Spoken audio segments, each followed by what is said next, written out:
And good morning, everyone, and welcome to CyberCast IRL. It is 10 a.m. Eastern Time, and guess what? Happy Halloween. It is October the 31st. Can you believe it? I can't. And it's also Reformation Day for the Protestants that are joining us. That's fun. Right? Just history stuff is a good time, had by all. Already got a good chat going on. Good to see everybody this morning. Hopefully you are doing well. I know Furious George, he had to dip out because he's not feeling well and didn't get a lot of sleep. Hopefully it's nothing serious and you're just needing some rest. I know the feeling, man. Today it's just, it's one of those days where I just didn't want to get out of bed. I'm like, the covers feel so good and I don't want to get out of bed. I just want to lay here and do nothing all stinking day. But I have a responsibility to you good folks out there to bring the show and not let you down. That said, if you are new to the show, thank you for joining us. This is CyberCast IRL, where we talk cybersecurity stuff. You can ask questions. You get the answers from sometimes me, mostly me. I'm the one that does most of the talking because I have the microphone. But you're not the only people, or I'm not the only person that can talk to you. We also have chat, right? And we have chat here with us today. Let's go check in, see who's in here. How's it going today, everyone? We can see Carrie's in the house, the Lost Gambler, Jeffrey Johnson, good morning. Justin DeJong, chirp. That's okay. I like that. Welcome to the show. The Tuber XYZ, which is also known as Merrick. TechGrunt 11G, what's up, TechGrunt? Good to see you there. Now, you notice that TechGrunt has done this wonderful thing. When he wants to get my attention, he adds my name. And you see how easily that is spotted from within all this chatter? Right? He says he has now crossed the streams and entered the interwebs. Yes, let's go. Hopefully, we don't experience any garbage like what we had over on Restream the other day on Cybercast After Dark. Although it made for comedy gold. It was great. So if you have your, I'm rambling. Like I said, I'm not really like with it today. So that ought to be interesting to watch as you see me descend and spiral down into like craziness. But if you got your questions and you're new, this is what you do. A, say that you're new. Let us know. We got new people in the house. We want to say hello. They're like Victor Rosa. He's not new, but we do like to say hello to Victor when he shows up. Nerdpocalypse as well. DJ BSEC, what's up? He says, cool weather makes you want to stay in the bed. It does. And it is cool in Florida today. It is a unseasonably cool Halloween in Florida. We rarely get this, but it is like in the 50s right now. It's like in the low 50s right now or mid 50s. It got into the 40s last night. It's great. I love it. Because I had the heavy blankets pulled on. It was nice, and I did not want to get out from underneath the toastiness. And that's why I prefer cold weather. That's just one guy's opinion, but I prefer cold weather because I can always layer up, right? I can just throw on more layers to a comfortable state, and then when I go inside, I can take layers down, and I can be comfortable inside.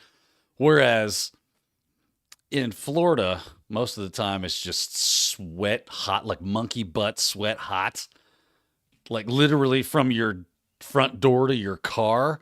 By the time you get your car started and the air conditioner running, you are sweating through your shirt most of the year, and it's horrible. So to get some cooler weather has been nice. It's going to be great for trick-or-treating tonight with my kids. So yeah. Let's see here. So drop your quest. I'm over here rambling. Like I said, it's one of those days. You know what we need to do? This is the problem. I need to get the morning pour out of the way. I just got to get it done because I need my tackling fuel because the brain is not fully engaged. I'm slipping some gears and a few of them are grinding. You know, if you can't find them, grind them. And that is kind of what is happening right now. So let's get to it, shall we? I'm going to pull out the Lord's Camo Cup and just do the thing because I need it. Y'all got that Monster Zero energy? Because I need some of that Monster. You know what I'm talking about. So there it is. Today we are pouring the Ultra Fantasy Ruby Red because I have a whole case of this, the Hawaiian Blue, and I might have done this. No, it was Guava that we did last time, I think. But the Guava is the other one that I have. But yeah, that's what we're going with. So let's get the crack because pour. My goodness, I need it so bad. Here we go. Cracky time. We've been having good cracks lately, man. I don't know who bottled this up, but they've done a phenomenal job. My hat's off to you, bottling company that made our canning facility, whatever it is, for Monster Zero Energy. You've been doing a good job lately. Excellent work. But here comes the pour. Pour, pour, pour, pour, pour, pour, pour, pour, pour, pour.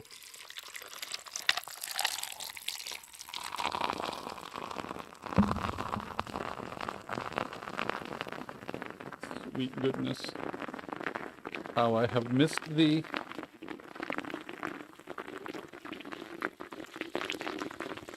Okay, let's not get crazy.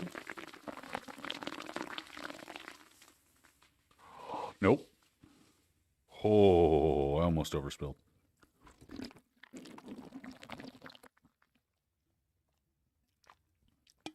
There was just a little bit left.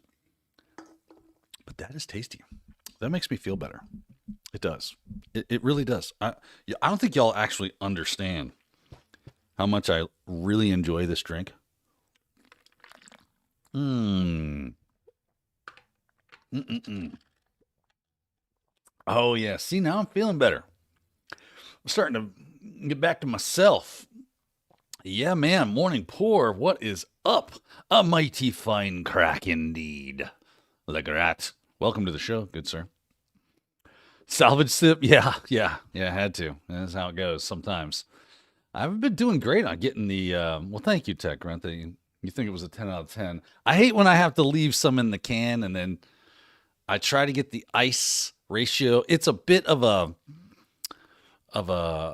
chaos theory when it comes to the ice ratio because you never know what the ice store is going to do for you. And 1 or 2 ice cubes too many and you can't get it all the way full, but 1 or ice cubes too little and it's just not as satisfying, right? It doesn't get to the tippity top and it doesn't do the right things. And yeah. So I like it when I get just the right ratio. And today we were close, buddy. It was super close, but I haven't hit a perfect pour in a couple of pours here lately. So that was fun. Hopefully you guys enjoyed that. That's why we do it. Let's see here. Now, see, I told you, I'm just off my game today. I need more of this.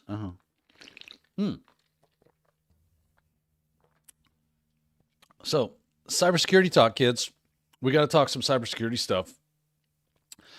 I feel like, did you guys ever feel, let's start there. Let's start our cybersecurity talk with that, and then we'll jump into chat. Do you feel like that you've been into the cyber, if you're not new, if you're not like brand spanking new to cyber, what is the, now my brain is starting to work because the monster's hitting the bloodstream. What frustrates you about cybersecurity and anything, right? Anything that frustrates you, if it has to do with certifications or the job market or whatever. I know there's some pain points out there. And I'm bringing this up. I want to talk about this because I remember when I first got into IT. When I first got into IT, I was super excited about IT. I loved it, kind of like what we do with cybersecurity. And I was like, this is going to be such an awesome career. I'm going to have so much fun. I'm going to play with computers all day. And then when I finally got that first real job on a help desk and doing the job and stuff, I realized like all this stuff is broken. And it was like, no one told me that. No one ever warned me that, hey, working with customers can be very frustrating. Working with broken computers all day can be very frustrating. So, you got to be prepared for that. I want to prepare everybody. And sometimes you also need to vent that out. Like, all right, you know what I hate? You know what grinds my gears is blah when it comes to cybersecurity. So I want to get your takes before I give mine. So if you've got something that you just like, you know what, I really can't stand about cybersecurity is it seems that blank. And you know what? Because then if we get that out there, in the ether where people, when we start talking about it, maybe we come up with better solutions for it. There's a novel idea, right?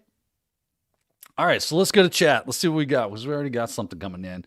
Payload Payden says, the business never wanting to spend the money to do what is needed to be secure. Amen, right? Like, what is that about? What the heck? So they typically refer to cybersecurity as what's called a cost center. For the most part, it just costs money, right? You're buying tools, you're paying staff with all the benefits and everything that goes along with that, plus insurance. There's just so much stuff that goes on with just having employees. And then their job is to make sure that nothing happens, or they try to. And they don't really see that. Don Pizzette. Someone asked me about Don Pizzette yesterday, the day before, getting him on the show, is that he used to say, they would say, what do you do? Like the people that keep your stuff up and running aren't doing anything. And he would go, did you get email today? Did you have to respond to an instance? Did you have to put out a news or an email that said, I'm sorry, but we've had a data breach today? No, you're welcome. That's what I did today. That's us. That's what we do. So if you like telling the press and talking to, depending on what kind of industry you're in, if you like talking to judges or, having to come hat in hand and say, I'm so sorry to let you know, and inform you, but we've had a data breach and your PII has been stolen. Here's some free credit monitoring. If you enjoy doing that, then yeah, fire me.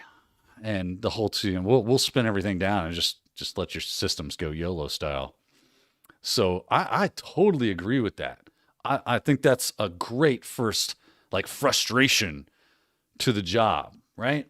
Is that they don't want to spend any money. They think we're just a cost center. It's like when we recommend to you, when we go to meetings and we say, okay, here's our business plan, and we as the team, so our CISO or whatever, comes into that meeting and says, well, here's what we're going to do to make sure that can stay secure so that can happen.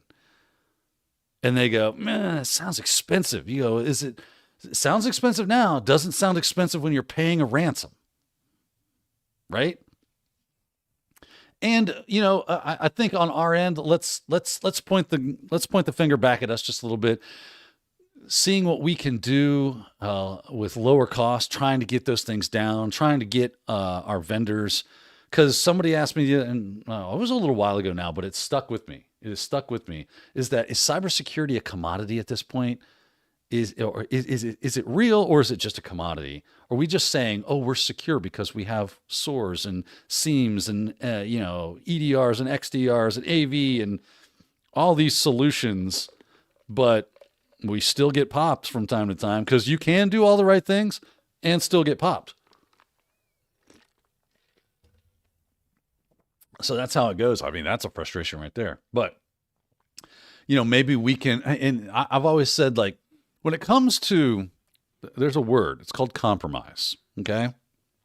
You don't compromise your morals. You don't compromise your values. But when it comes to, you want something, so there our business leaders, they want to reduce their costs and increase their profits. That is their goal in life. Okay, that's cool. I get you. I see where you're coming from. My job is to keep you secure. Now, if you get everything you want, I'm going to be upset, and we're probably going to have an issue down the road with security. If I get everything I want, you're going to be upset because you're going to hate your life when it comes to, because I'm going to rule with an iron fist, honestly. And you're going to be like UB keys everywhere, and it's going to be a bad time, at least for you. I'm going to think it's amazing. So how can we meet in the middle, right? Hey, let me see what I can do of keeping that down to a minimum. I'll keep that Mickey Mouse down to a minimum, and you meet me here and go, hey, here's some money. Thank you for trying to keep this. I know you're not just presenting me with things that would be awesome to have, but we need that stuff. So here's as much money as we can afford to give you. And compromise. So I wish more people were willing to learn the art of compromise on that. So let's see here. Carriodoc says, mine is when you get asked for help and then they don't listen to you. Oh man, that is a good one. That I literally, you ready for story time with Uncle Daniel? All right. So story time. Back when I worked as a sysadmin, I came from the help desk. I worked on the help desk for a year at this organization. I worked at an insurance company, and then they had an opening on the infrastructure team to do systems and networking. So I applied for that and got that job. I'm, a year or two into that job, but the help desk was right outside my office. So a lot of times they would just kind of pop their head in my office and go, "Hey, can you help me with X, Y, or Z?" And it's fine. Yeah, sure. So I'm walking through the help desk to go somewhere. I forget where I was going, but I was walking to go somewhere. Well, obviously, it wasn't important because the help desk manager was on a call. So they had elevated or escalated to the help desk manager. He was unable to solve the problem. And I'm walking through. He's like, "Hey, Daniel, real quick. I got this insurance agent. He's trying to do something with the printer. It's not printing. Can you help me with that?" I was like, "Yeah, sure. Whatever. Show me what's up." I'm looking at it and I go, "It's a print driver. You got to reinstall a print driver on this." It was something that happened a lot around there. The printers, the drivers would go crazy and you would have to reinstall the print driver and then things would work. And he goes, "Well, he says he already did that." I go, "That's cool. Do it again." He's like, "But I don't think that's the problem because we're fairly certain that he installed that print driver." I go, "I hear what you're saying. And when you question me, like you asked me to help and now you're questioning my answer." I go, "I'm telling you, I know for a fact that is a print driver issue. And if you reinstall the print driver, it will work." Then he gets mad at me, right? Because I'm not giving him the answer he wanted. And which was something else. I don't know what he was looking for, but that's the only answer. I'm like, "This is the only answer I got for you." He's like, "Well, we can take it up with your manager." I go, "Let's go right now." And I walked my butt right over to my manager's office and knocked it. He had the door open, so he was there, but he was in there with our lead, like our senior systems administrator, Jeremy, and they were having the conversation about X, Y, or Z. I knocked on the door. I was like, "Yo, the help desk manager is not happy with the answer I gave him, and he thinks I'm just being obtuse. So he wants to come in here and tell you that." Right? And he comes in behind me. Now, I liked him. He was a good guy. He was just frustrated and thought I was blowing him off, really. He didn't understand that I was giving him the actual answer. So he comes in the door, and he's like, "Here's the situation." And he explains the whole situation again with the problem and everything. And Jeremy, our senior systems administrator, he goes, "Sounds like a print driver." I go, "Hello." See, he goes, "Well, I just don't understand why it's that." And I go, "It doesn't matter. It's the answer. Right now, just get it done and get him off the phone, and then we'll explain it to you. Okay? And then you'll know. And we'll write a piece of documentation that explains so that your whole help desk crew understands why it is a driver. And that's what they need to do and the steps they need to perform to make that happen." So yes, super frustrating. End of story. But I had vindication like immediately. It was very sweet. Oh, it was like, yes, it was. "Oh, let me drink your tears, good sir." Oh, so yes, that is super frustrating. Carrie says, "What frustrates me is when you have 3 to 5 years experience, even now with help desk. I want to get in there, even though I have a good job cleaning. I want to get into computers." I hear you, brother. The job market's just total dog shiitake mushrooms right now, bro. It is what it is.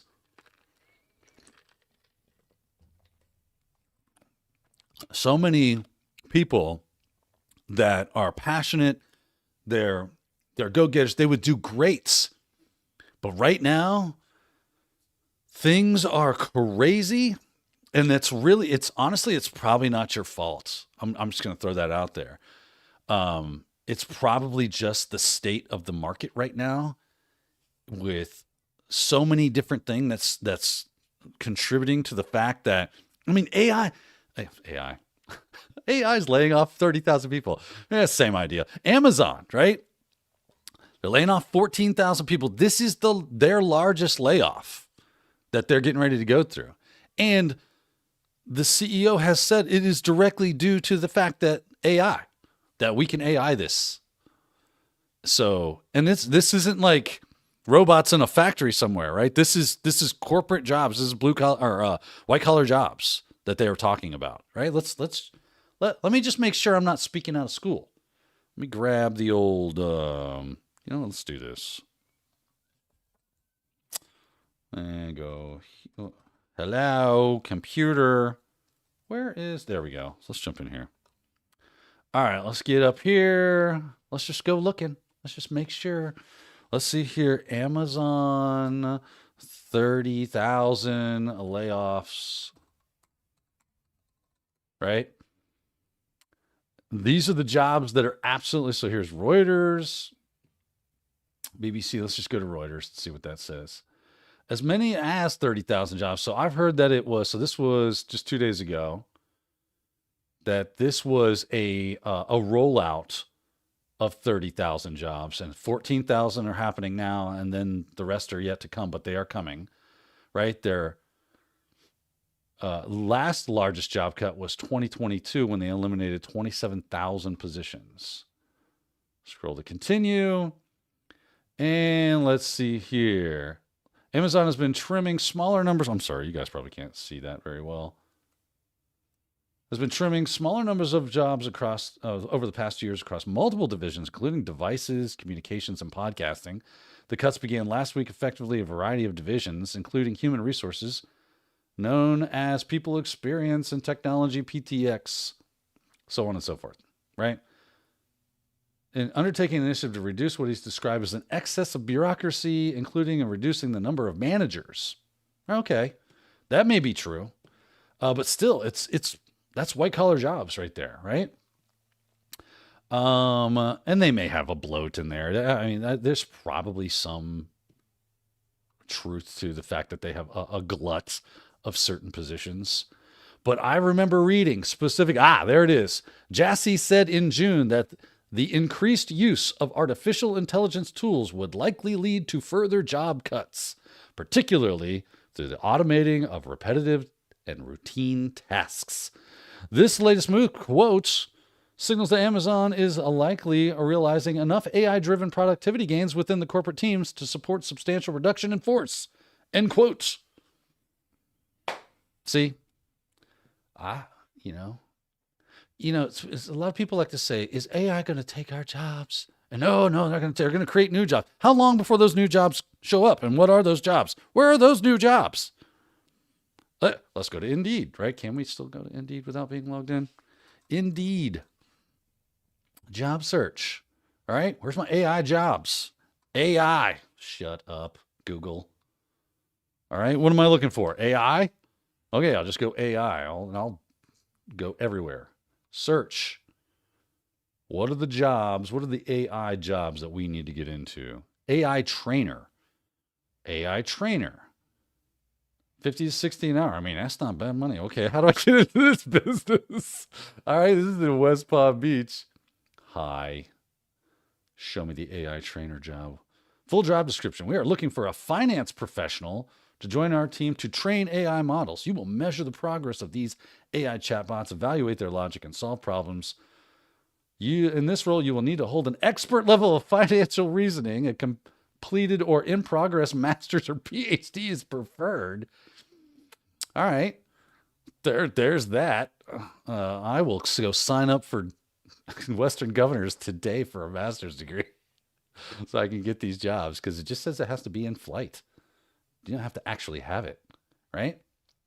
Or in progress right there. Fun. All right. I can't see there we go. I gotta make sure you guys can see everything. Keep going. This is a full-time remote position. That's good to know. Give AI chatbots diverse and complex problems to evaluate their outputs. All right, so there's one. There's an AI trainer. Here's a principal AI architect. What do I got to know? What do I got to do to be an AI architect?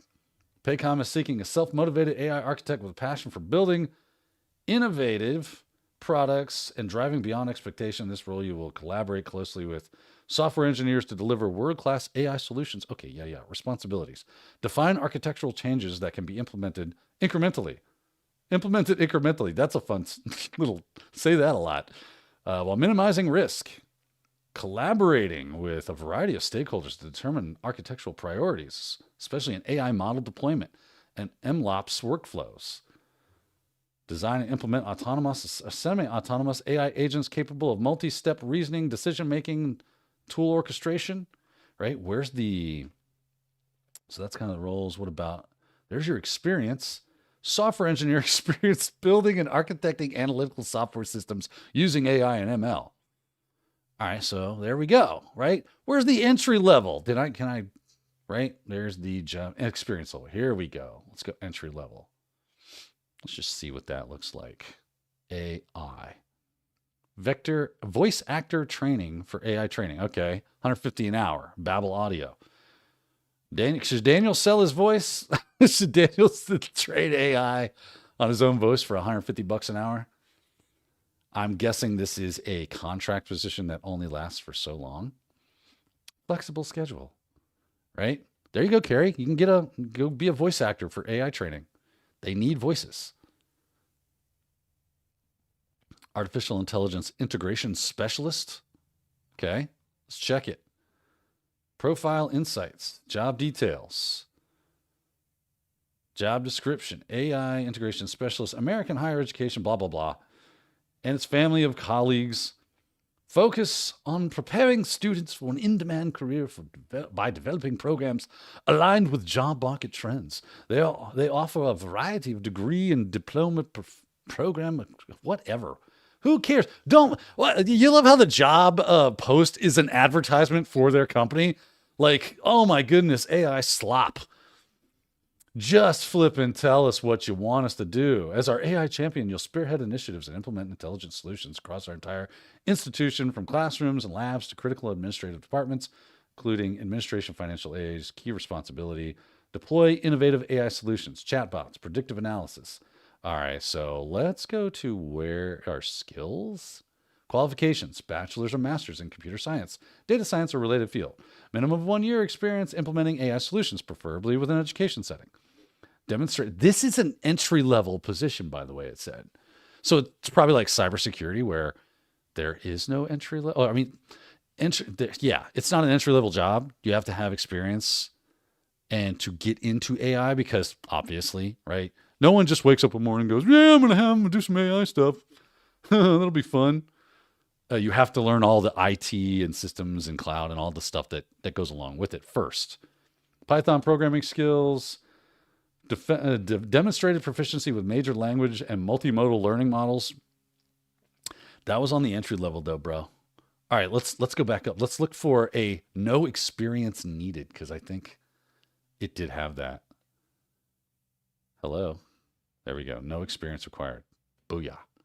Machine learning engineer. You don't need any experience to be a machine learning engineer. Technology instructor pool, UCLA extension, $3,300 a week. All right. Staff data science. I feel like okay, that's a lie. Senior machine learning engineer. You don't need any experience to be a machine learning engineer. Well, now we're seeing, so these are the jobs, right? I mean, there's prompt engineer as well, but these are the AI jobs that we're seeing so far. Let me jump into chat and see what you guys got going on there. Let me do this. Where did chat go? There's my chat. All right. It grinds my gears. All right, let's see. What are you guys talking about? Bill Stafford, it's typical market nonsense. You need 10 years in the field that's been around for 5. We're pushing new frontiers where nobody has been, so you need to have been doing it for a decade. Oh, man. This has been a fun topic, man. It's woke me up. This woke me up.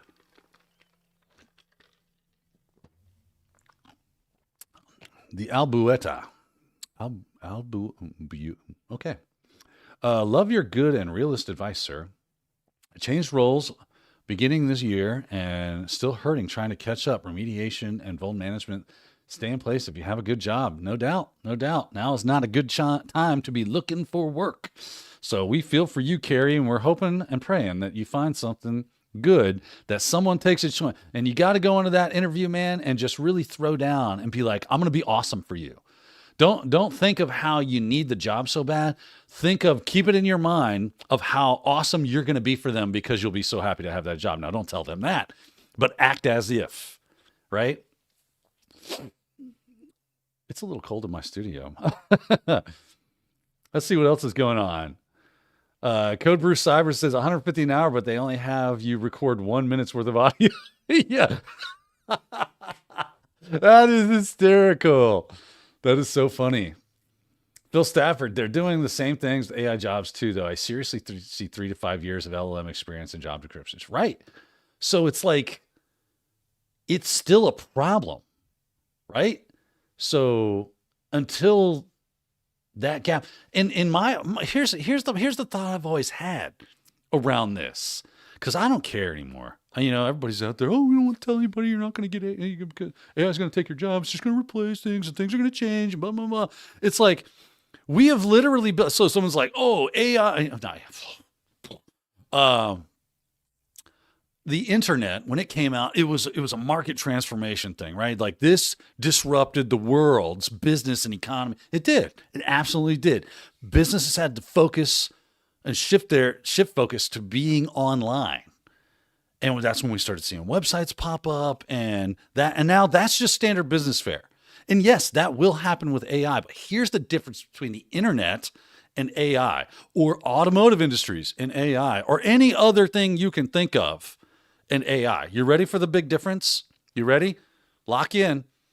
AI can build its own replacement. The internet cannot, right? Automotive industries cannot do that.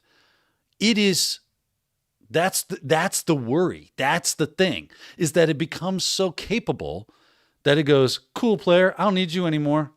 I'll make the next thing.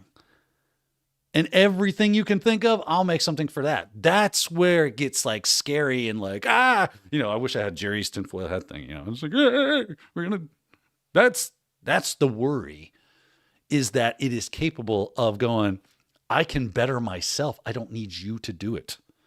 I can run myself. Are we there? Absolutely not. Listen, I tried to get AI yesterday to take an old exploit. I got to sneeze. To take an old exploit, and because it was built in Python 2.7 and it had old dependencies, I was like, "Hey, you're a pro." I use Claude Code. I'm like, "You're a Python expert.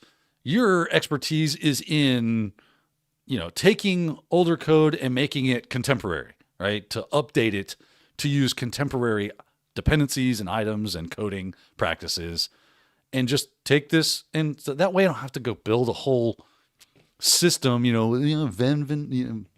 blah, blah, create virtual environments where all this stuff happens, because that's still a pain in the butt.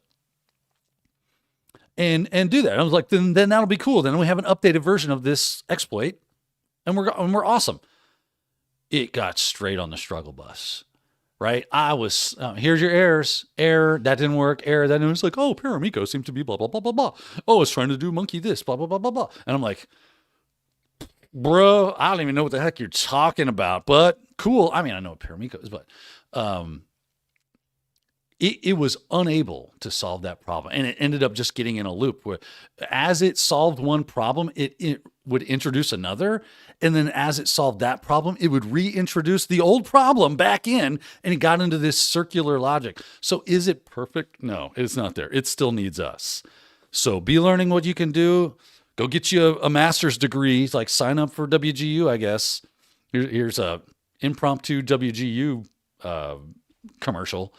Get you a master's degree in computer science and specialize in whatever AI stuff they got, because that's going to be and learn all the AI things right now, because that's still going to be able to get you. I mean, there are jobs. And if you get really good at that, you'll be the few, the proud, the jobbed, the people with work. But there you go. I don't care. That's how I think. That's my hot take. Where are we at? Merrick says, have you tried the pen test copilot from bug-based security? I have not. I will check that out. I don't do a lot of pen testing. You know what I mean? Like, right now, I'm working on stuff. You know what I mean? It's like there is no time for anything anymore. It's just nonstop. I brought you to this world I could take you. This is the Lost Gambler. Amish Brain says, I refuse to get on anyone's AI is bad train. Not today, Satan. Okay, I hear you. I don't think it's necessarily bad. It's a neutral thing. But you have to answer those questions. And that's what I want to hear. I don't really hear anybody even asking those questions very well. That's all. And that's what frightens me. It's like, are we just avoiding that? Like, what's going on? So if there are good good answers to those questions, throw them into chat. Let us know what that answer is. If AI is so capable that it can replace itself, update itself, make itself better, stronger, faster, then what does it need us for? Answer that question for me. I would, and I'm not perfect. I don't know everything. What's up, Sierra Montgomery? What does CS degree with AI focus mean, though? ML, probably. Yeah. Learn Python and machine learning, training, creating models, doing that stuff. That's where it goes into, like, you'll notice a lot of the jobs we saw were all about training ML, right? Or training AI. Yeah. Let's see here. Tech Grunt. We should make a South Park meme about how AI took our... Yeah, I know he's there. Let's see here. Phil Stafford. It's the existential dread portion of the morning. Yeah, what are you going to do? We have them from time to time. Amish Brain, what's up, my homie? I have missed a lot of y'all's chats. I got to get in here. Well, that was the grind my gears portion of our show. That's a lot of fun. I just want to make sure I didn't miss any really good questions or just good stuff. Because let's see here. Tech Ricky says, I watched a video from the Prime again last night that talking about the Amazon layoffs. He said it's also to de-procedurize Amazon workflows. Interesting. We're already automating out middle management. I have a couple of colleagues already building AI CEOs. That's crazy. Yeah, it's funny. It is a weird dichotomy. And so I'm glad that you brought this up, Phil Stafford and Amish Brain, that like Amish Brain said, AI has changed my life. And it's true. I can learn things so much faster. I can get things done so much quicker using AI tools. I don't hate it. I hate what the turmoil that it's causing in the world right now. That's what I hate. That's what I'm like, ooh, it's frustrating. I want us to like be smart enough to go, hey, let's just stop building it and just cause when it gets to become just a really good tool. And let's go no farther than that. But the problem is that there's socioeconomic things that are going on, political things going on around the push for superintelligence and so on and so forth. But because right now, if we can just make it a really good, if it gets to the part where I can go, hey, Claude Code, update this, and it does it within 2 or 3 iterations and it works. Nice. That's exactly what I want. That's exactly the tool I want from this. Right? Because then, yes, everybody that still does pen testing or SOC or GRC or Differ or whatever, IT systems, networking, so on and so forth, you name your poison, they get to go, cool, I can use automations, I can do this, and yes, I am much more efficient and effective, and that's where I want it to go. Hard stop. We don't need to go beyond that. But you got people out there that are crazy that go, we'll push for super intelligence. And that's where I get worried. Now, some people say that that's impossible, that you can't reach that. Okay, hopefully not. And I have seen some stuff like about the AI bubble. Man, we've gone on an AI rant today. How do you see the expansion of AI, Alicia Grimm says, and privacy meshing together? Probably not good, right? Like, we're already seeing companies like LinkedIn, right? They're saying, would you like to opt into AI training with your data? You're like, not really. And even with pay for stuff, they still want you to train their AI and that you're agreeing to that. Oracle Recon, how do you think that AI will change pen testing?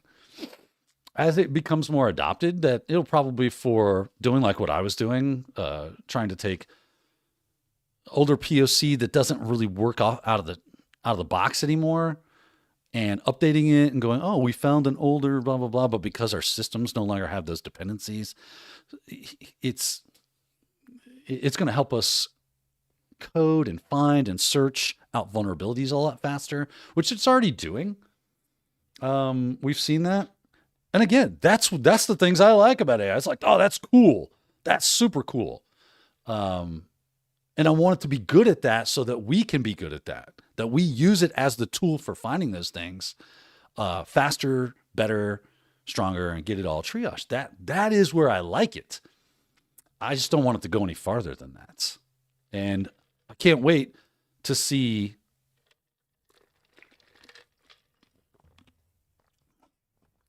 I can't wait to see that become, an equilibrium at this point where it's like, cool. Yeah. What else we got here? Victor Rosa, they indeed need us. They can't create a script. Yeah. But if an individual doesn't understand what he's reading, AI won't be much of a help. It's true. But I think where it is like, as long as it works, like done is better than perfect, or they don't really care. They don't know what it's doing. Heck, we don't know what AI does half the time anyway, right? It just, how does it get that? It did it and it worked. It's like, yeah, it did. But what is it doing? I don't know. Quit asking questions. Shh. Don't worry about that part. The TuberX. So Merrick says the other things besides reporting, it does other things besides reporting. So I mentioned it because I know how you like to try new things. They had it do a full pwn to own on Try Hack Me Room. Cool. That's super cool. That's great. That's super awesome. Yeah, I played around with stuff like that, but not with that specific one. Read the Culture series of books. This comes from Phil Stafford. World-spanning AI that work way faster than humans, but they keep us around since we don't get in the way. We're more like pets. Free to do whatever you want. That's the world I want to live in, where I'm somebody's pet. Free to do what we want. Yeah, I've heard. It's just funny that we're pets, that you use that analogy. I have read about that kind of thing, where if AI does get super intelligent, it basically just sees us as like, well, they're not in the way, so whatever. And they give us interesting problems to talk about and to solve, because AI likes solving problems. I say I'm using anthropomorphic terms here to describe AI. It says, yeah, don't look at that article I just shared. This is from Amish Brain. It's literally gone too far. Microsoft just launched the first true self-improving AI, broke the rules of AI. See? Isn't that scary though? Doesn't that not frighten you? That I don't want to have a digital overlord, whether I'm free or not. That is just not how I want to live my life. Why would I build a cage and put myself in it? That's what's scary. Sierra Montgomery, I just happened to see your thing. By the way, Atari, first game system I played back in the 80s. I want to say it's not the first game system I played was going to be on a computer. It was a Zenith T90 something. I forget what it was called. That's where I played my first like digital games other than an arcade. The first game system that I had was an Atari 2600, but I don't think it was the first one that I played. It was probably a Nintendo, because that was 85 when that came out. An NES or OG NES, because you could rent one from like the local video store when they came out. And so we would go rent them and play it over the weekend, and you had a great time. It was super awesome, and you return it, and that was it. And I didn't actually get that system until I was 10 in 90. So I did have a 2600 before that, though. It was super awesome. Loved it. Read the color. Okay, cool. This conversation had so much meme potential. Ah, man. So, this is what I wanted to do CyberCast IRL for. This is why I built it up, so that we can throw this out there and go, you know what? I don't agree with you. I do agree with you. Or have you thought about this? Have you not thought about that? I'm sure that I have or have not done all of those things. And I want to talk with you about it. Here are the thoughts off the dome. Just Here's where I'm going with it. What do you think? How do you feel about that? And, if we don't think about that, if we just take everybody's kind of, again, that my big concern has been the fact that no one has I don't see I'm using generalized terms here because that's how it works. Oh, you're stressed about quantum? Yeah. We'll get that in a second. I feel like, again, I feel like people are saying, hey, don't worry about the job thing, because if you do feel that, like, it will actually affect the market, because it will. You'll get depressed and give up. And that's what they want. Or if they're grifters, they don't want you to stop watching the things that they've told you to do and listening to them. Listen, I care more about whether or not you actually have a job. I care more about whether or not I actually have a job. That's what I care about. So if AI is going to be a problem for people getting jobs, then I want to address that problem and I want to fix it. Not talking about it does nobody any good. For you just saying, do not worry about the man behind the curtain, it does no one any good. Let's get into the actual, like, arguments that are possible when it comes to AI that could negatively affect us, and address those. Those are the conversations I want to start to see. Not just, oh, that's just fear mongering and so on and so forth. Even if it is, address the stinking question, address the argument in a cogent way that explains why that's something you don't actually have to worry about. That's what we should be doing. Right? Listen, I come from a background where when it comes to pros and cons of things, I want to hear the strongest debates. I want steel man arguments for both sides. And I want to hear them duke it out in the debate forum on answering questions. Riddle me this one, Batman, and then go. And then the person on the opposite side of the podium goes, that's a great question. Let me explain it. And here's a good, logical, reasonable answer. And then the person goes, okay, I see what you say there. That still begs the question, or picks out the logical fallacy in their answer, if there is one. And then they discuss. This is how I operate. And I don't know why we're just getting people, oh, it's just so great. Touching grass for balance. All right, let's go. Someone said something about quantum. Yeah, we've been seeing a lot of quantum stuff in, where was it? I just saw it. Bing.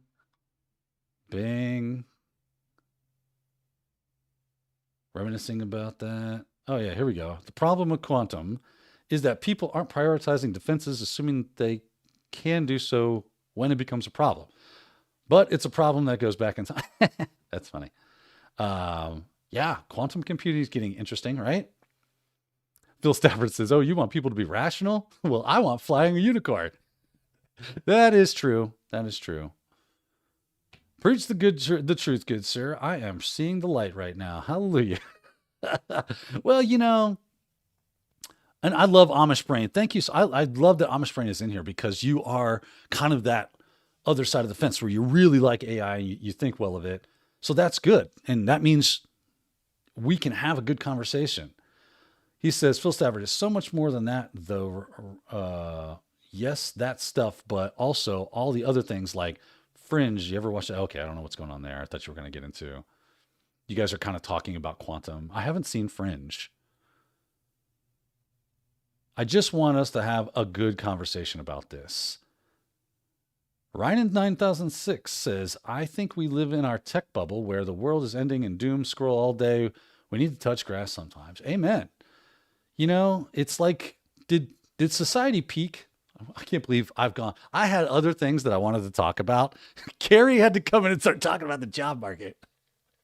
And that was the end of it. It just went downhill from there.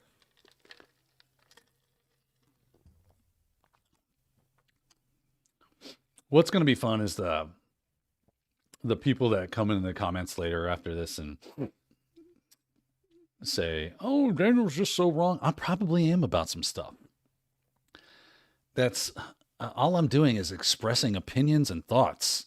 I am not trying to spit out anything as if it is objective truth necessarily. I want to get to the objective truth of the thing. Like what is the actual probability of how this works out? What is this? Phil Stafford, if you see how spoiled my Frenchie is, you'd want her to live her life. Yeah, but if she knew it, again, it's different, right? I serve no sovereign here, other than God himself. Get a job in the trades. You'll be safe for a few more years until the AI robots take those jobs. That is not untrue. That's a good point, Bram. Go get a welding certificate. You want to know what next certificate to get? I was at Kennedy Space Center at the Astronaut Museum, something, I think that's what it's called, the Astronaut Museum there. And I was talking to the guy that runs that, and he was saying that they run a welding program to teach welding, or there's a company that uses their, I think that's what it was. There's a company that uses their facilities to teach welding, and like for high school students, and that people are the kids that come out of that, they already have jobs at SpaceX and Blue Origin, 6 figures welding. So that's true. That's true story right there. That checks out. Okay, here. Alicia Grimm says, tell him in your comments your thoughts and opinions on the things. Yeah, absolutely. I want that conversation. I hope that we can have it. The Lost Gambler says, achievement unlocked. New song created about AI taking jobs. Created by AI, right? Isn't that a weird thing that we're living in? That at times, and that's where we're at. Space Tacos. Damn it, Janet, I got pulled into a meeting this morning and Bros just broke free. Good morning, everyone. Happy Halloween. Good morning to you, Space Tacos. Sorry you got to miss me ranting on about it like a crazy person. Amish Brain says, Fringe is a show about quantum, essentially. What's from the 90s, I think. Cool. There were so many good shows that kind of got overlooked. I don't know if Fringe is one of them. One of my favorites from, I think it was from about around 2000. Yeah, I think it was late 90, maybe 99, 2000, was The Invisible Man on Sci-Fi. Great show. Only lasted 2 seasons. It got killed way before its time. Brilliant, but canceled. Loved that show. A lot of fun. Like, it was good sci-fi. It was science fiction, as it should be. So they took elements of actual scientific fact and then made some fiction out of it. And, they obviously stretched the rules as much as they possibly could, but it was still a lot of fun to watch. Don't watch any Black Mirror. You'll drive yourself into a depression. I am aware of Black Mirror. I've never seen it before. A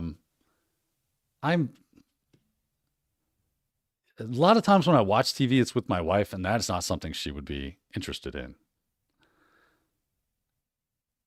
Space Taco says the crazy person ranting is what makes this live stream worth watching. Alicia Grimm says most brilliant shows get canceled. Right.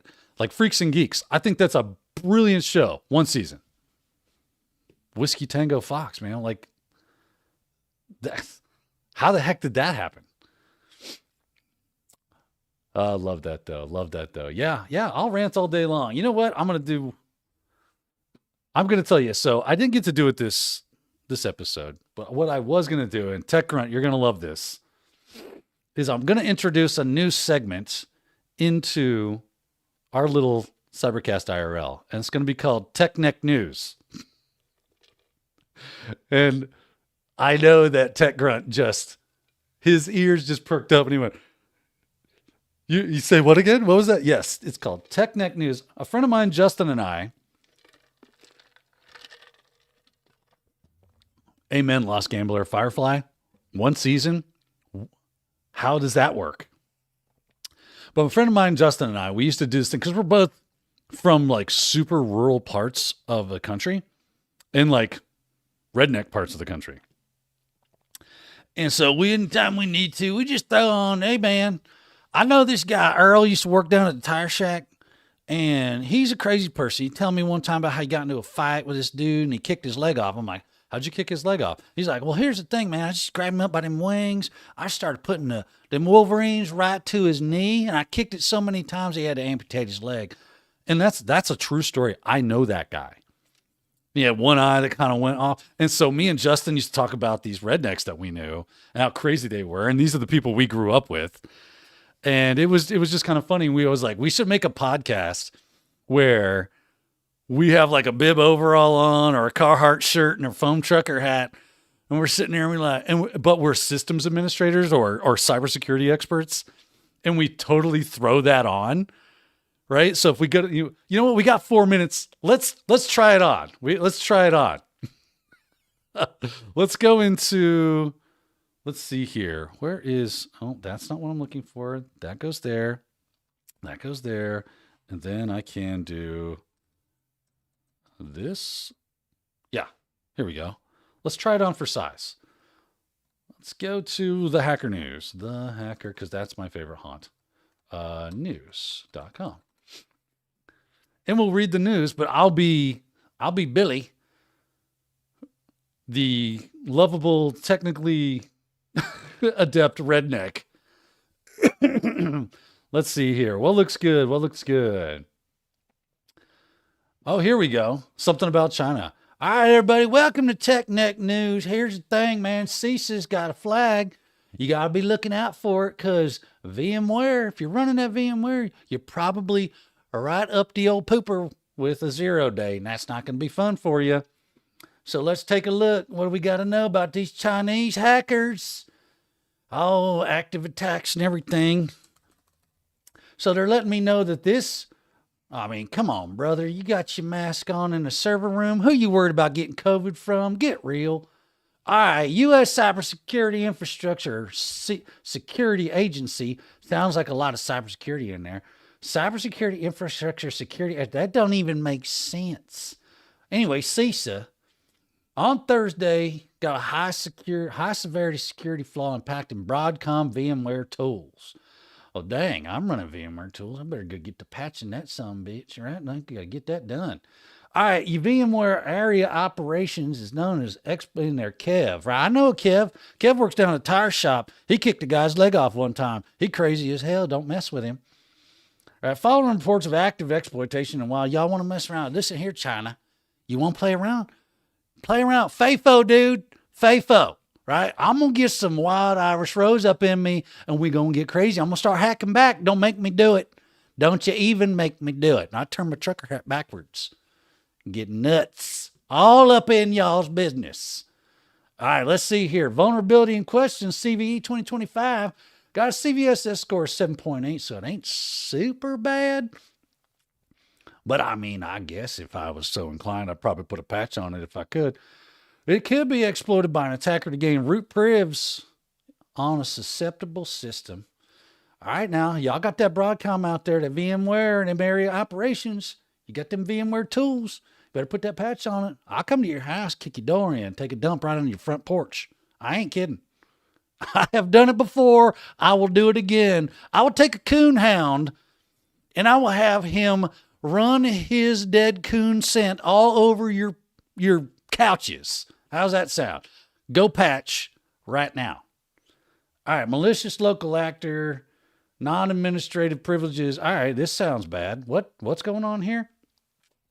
A malicious local actor with non-admin privs. All right, so they already got to have like busted their way up into your server somehow.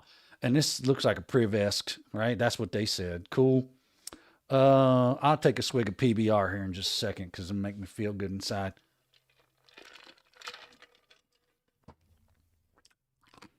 Oh yeah, bite's going down, but it feels good.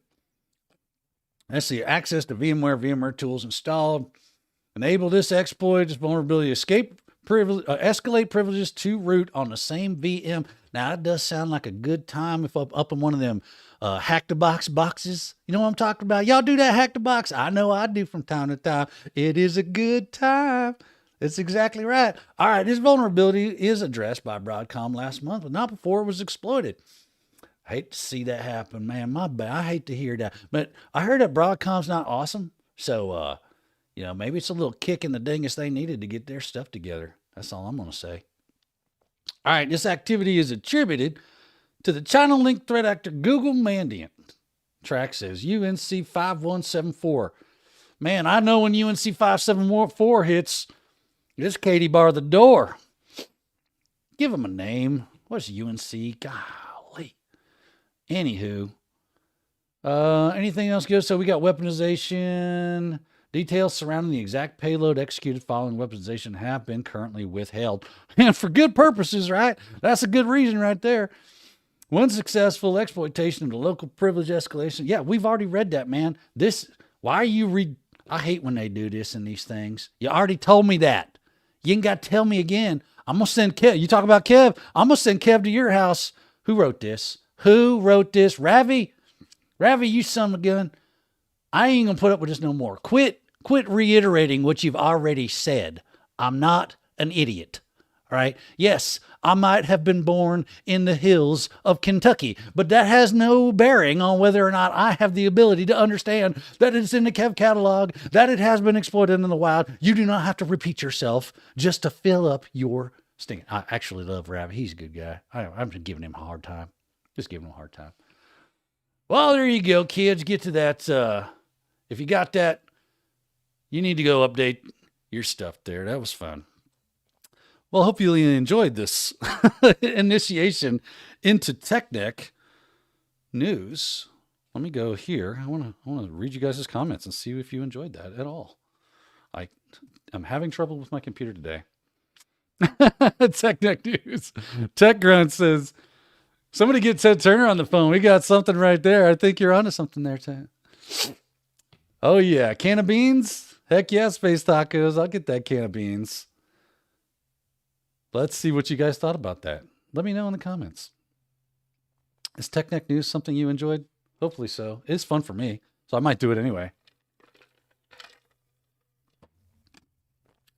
Tech Ricky says, I feel like for TechNet news to reach its full potential, it needs an R rating.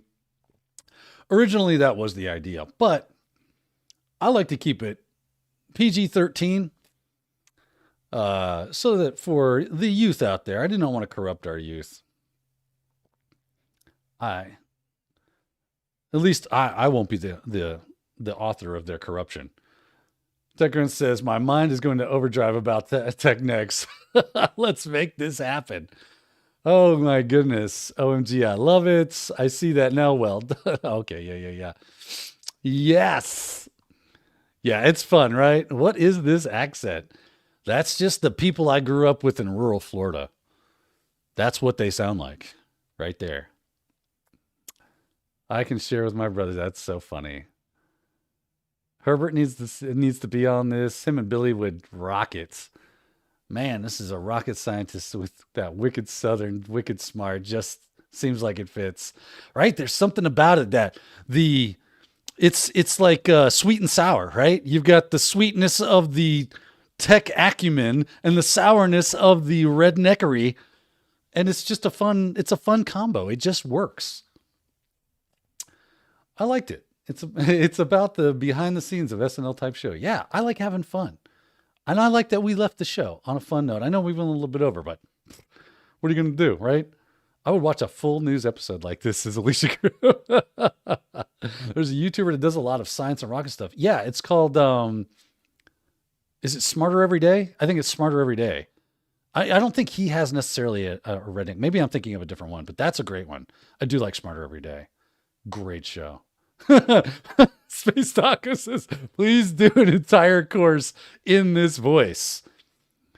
Don't put it out with your boots, Ted. Absolutely love this. All right, cool. It seems like that was fun for everyone. So we will do this as a segment every Friday so that we can make sure that no matter what the things we get into are, we are going to have fun with it. All right. So thanks. I'm glad you guys enjoyed that. Thanks for watching, everyone. I know it got a little sour this morning, but sometimes that's how it goes. But we did leave it on a high note with the tech next stuff. Super funny. I enjoyed it. I was making myself laugh. So hopefully I made you guys laugh as well. Again, thanks for watching. Until next time, you know what to do. Y'all keep hacking out there. See you next time, guys.